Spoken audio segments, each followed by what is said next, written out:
Badan Narkotika Nasional Kota Denpasar mengantisipasi masuknya peredaran narkoba dengan merazia rumah kos di kawasan Pemogan Denpasar. Hasilnya, 2 orang wanita penghuni kos positif mengkonsumsi narkoba jenis ekstasi.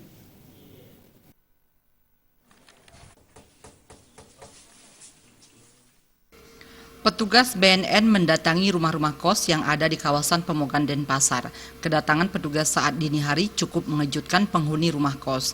Tidak hanya memeriksa kelengkapan kartu identitas, petugas juga melakukan tes urin terhadap penghuni kos, terutama mereka yang bekerja di tempat hiburan malam.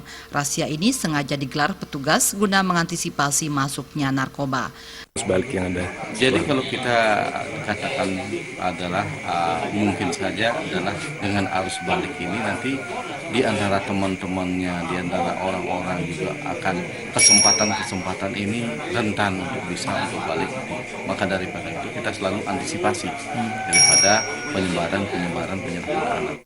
2 wanita penghuni rumah kos di Gang Happy Pemogan Denpasar positif mengkonsumsi narkoba jenis ekstasi. Selanjutnya mereka menjalani pemeriksaan intensif untuk menjalani rehabilitasi gratis. Selain melakukan tes urin, petugas juga menggeledah barang penghuni rumah kos untuk mencari narkoba. Raiswantara, Bali TV.